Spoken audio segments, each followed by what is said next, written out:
नमस्कार, आदाब, सत श्री अकाल, जय भीम, जोहार। मेरा नाम है नवीन कुमार। आप सभी को बधाई हो। नरेंद्र मोदी राष्ट्र निर्माण पर भाषण देते घूम रहे हैं और जनता की कमर टूटी पड़ी है। और ऐसी टूटी पड़ी है कि जुबान से निकलती है कराह और मोदी जी सुनते हैं वाह। हालांकि आपको इससे कुछ खास फर्क नहीं पड़ता होगा, लेकिन यह बताना हमारा फर्ज है कि खाने पीने की चीजें कुछ और महंगी हो गई हैं। साबुन, तेल, टूथपेस्ट जैसे रोजमर्रा के इस्तेमाल की चीजों के दाम भी बढ़ गए हैं और थोड़े बहुत नहीं बढ़ गए हैं। पिछले 13 महीने में महंगाई का यह उच्चतम स्तर है। और ऐसा भी नहीं कि ये हमारा या विपक्ष का आंकड़ा है, खुद भारत सरकार का अपना हिसाब है। ये राष्ट्रीय सांख्यिकी विभाग यानी एनएसओ ने 13 मई को महंगाई के आंकड़े जारी किए हैं। जी हां, अप्रैल महीने में थोक महंगाई दर बढ़कर 1.26% हो गई है। इससे पहले मार्च 2023 में थोक महंगाई दर 1.34% थी। खाने पीने की चीजों की कीमतों के बढ़ने से यह महंगाई बढ़ी है। इसका मतलब यह है कि सरकार कीमतों पर काबू पाने में बुरी तरह नाकाम रही है, क्योंकि इससे एक महीने पहले यानी मार्च 2024 में यह 0.53% रही थी। वहीं फरवरी में थोक महंगाई केवल 0.20% थी और जनवरी में 0.27%। आपको बता दें कि अगर थोक महंगाई लंबे समय तक बढ़ी रहती है तो उत्पादन पर बहुत बुरा असर पड़ता है, क्योंकि इससे लागत बढ़ जाती है। अब देखिए कि लागत बढ़ जाती है तो बिक्री कम हो जाती है, क्योंकि इसका सीधा असर कीमतों पर पड़ता है। कंपनियां क्या करती हैं, वो खुद तो बढ़ी हुई कीमतों को वहन करेंगी नहीं, तो वो इसका बोझ कंज्यूमर्स पर डाल देती हैं। तो क्या सरकार इस पर काबू नहीं कर सकती? और कर सकती है तो कैसे?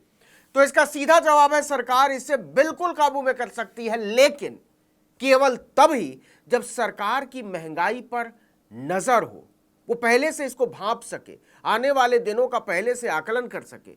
एक बार महंगाई बढ़ जाने के बाद तुरंत इस पर काबू नहीं किया जा सकता।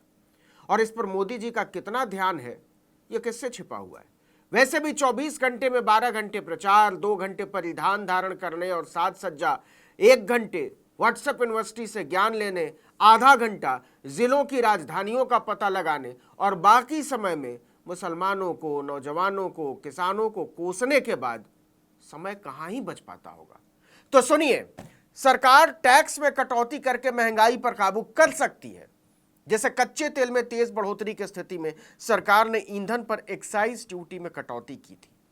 और सरकार का अपना दावा है कि उसके पास जीएसटी से अकूत पैसा आ रहा है, हर महीने कमाई का रिकॉर्ड बन रहा है। तो वो चाहे तो जनता को राहत देने के लिए टैक्स में कुछ कटौती कर सकती है। लेकिन सवाल है कि क्या मोदी जनता को राहत देना भी चाहते हैं? सबसे ज्यादा इसका असर पड़ता है मेटल, केमिकल, प्लास्टिक और रबर जैसे उद्योगों पर, जिसकी खपत सबसे ज्यादा होती है। अब देखिए कि इसका जनता पर सीधा असर क्या पड़ता है।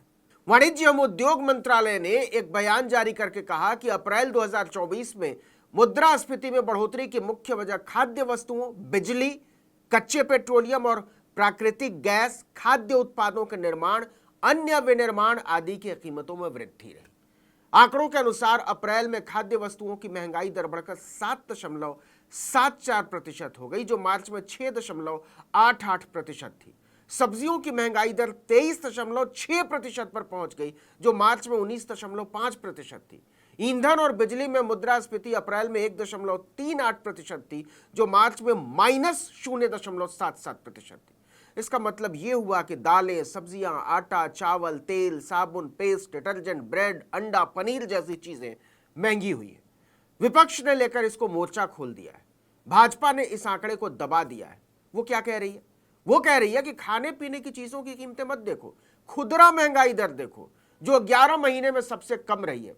अप्रैल में रिटेल महंगाई घटकर 4.83% पर आ गई। जून 2023 में यह 4.81% थी।